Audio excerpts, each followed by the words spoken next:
10 very important questions that we should all be asking right now, Michael Snyder reports. We live in a society where we have been trained not to ask the hard questions. Instead, we're just supposed to relax and let others do our thinking for us. If you do insist on asking pesky questions, you're likely to be labeled a conspiracy theorist or something even worse. And even those labels are for a form of control. Very few of us are eager to be labeled one of those people, quote unquote. And so many of us just go along with the program. You see, the truth is that those in power do not want us to be independent thinkers. They want us to be sheep.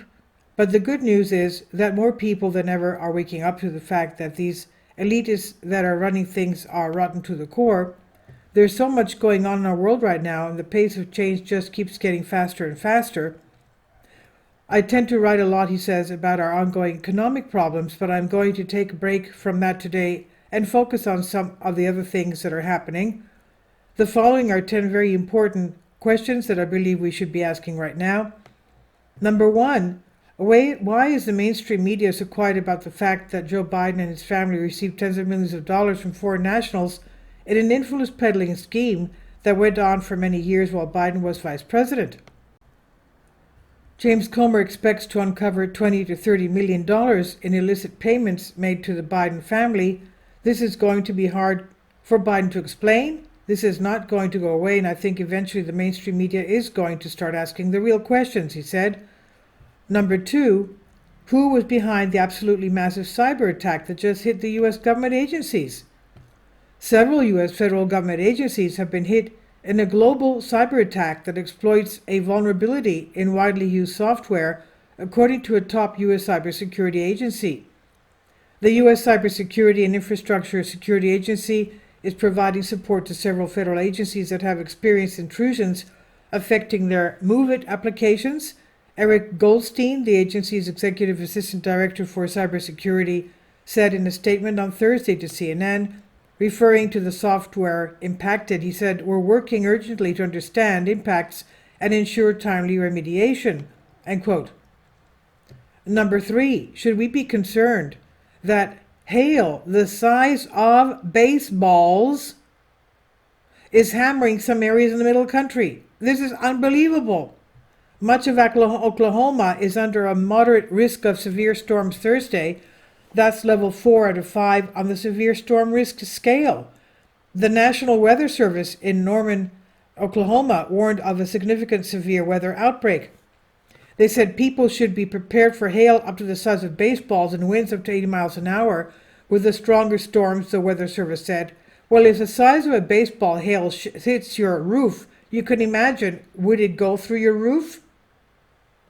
Number 4, why is New York City introducing vending machines where addicts can get crack pipes for free? First, we had Joe Biden sending out free safe smoking kits, aka crack pipes accessories, and now New York is placing these same types of smoking kits in the public health vending machines. Number 5, one recent survey found that 42% of U.S. CEOs believe that AI, quote, has the potential to destroy humanity 5 to 10 years from now, end quote. So why aren't more people sounding the alarm about the dangers that AI poses to our society? Many top business leaders are seriously worried that artificial intelligence could pose an existential threat to humanity in the not-too-distant future. 42% of CEOs surveyed at the Yale CEO Summit this week say AI has the potential to destroy humanity 5 to 10 years from now, according to survey results shared exclusively with CNN. It's pretty dark and alarming, Yale professor Jeffrey Sonnenfeld said in a phone interview referring to the findings. And number 6, why has the U.S. government been secretly stockpiling dirt on American citizens by purchasing it from data brokers? Isn't that sort of thing supposed to be illegal? The United States government has been secretly amassing a large amount of sensitive and intimate information, whatever that's supposed to mean, you could imagine, intimate, on its own citizens. A group of senior advisors informed Avril Haines, the Director of National Intelligence, more than a year ago. The size and scope of the government effort to accumulate data revealing the minute details of Americans' lives are described soberly and at length by the director's own panel of experts in a newly declassified report. Haynes had first tasked her advisors in late 2021 with untangling a web of secretive business arrangements between commercial data brokers and U.S. intelligence community members. Number 7, scientists are creating synthetic human embryos without using human eggs or human sperm. Why is this being allowed? And what are the dangers if this sort of research is not stopped? Scientists have created synthetic human embryos using stem cells in a groundbreaking advance that sidesteps the need for eggs and sperm. Scientists say these model embryos, which resemble those in the earliest stages of human development, could provide a crucial window on the impact of genetic disorders and the biological causes of recurring miscarriages. However, the work also raises serious ethical and legal issues, as the lab-grown entities fall outside current legal legislation in the UK and most other countries. Number 8, why is a Republican member of the California legislature named Scott Wilk telling parents to flee the state if they love their children? Quote, in the past, when we've had these discussions and I've seen parental rights atrophied, I've encouraged people to keep fighting, the senator says. I've changed my mind on that, he says. If you love your children, you need to flee California. You need to flee, he said.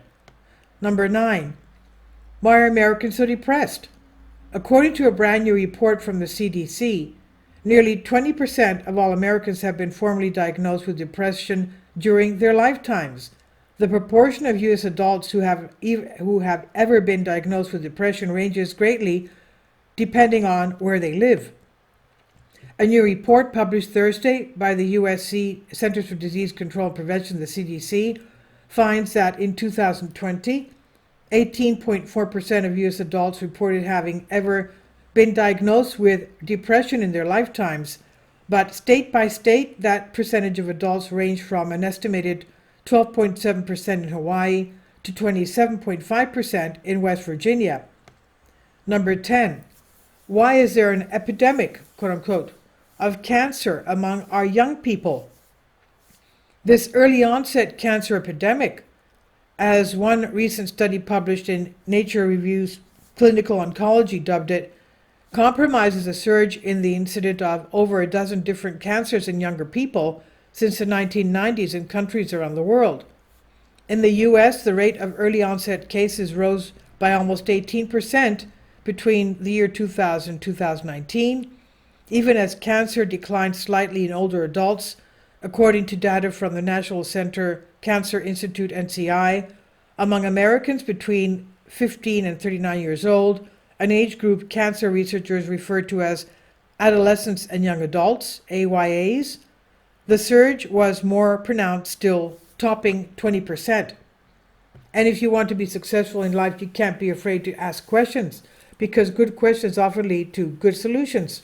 Unfortunately, much of the population has been trained to no longer think for themselves, so we all need to try to do what we can to wake them back up. This is by Michael Snyder. He says about the author, my name is Michael, and my brand new book entitled End Times is now available on Amazon.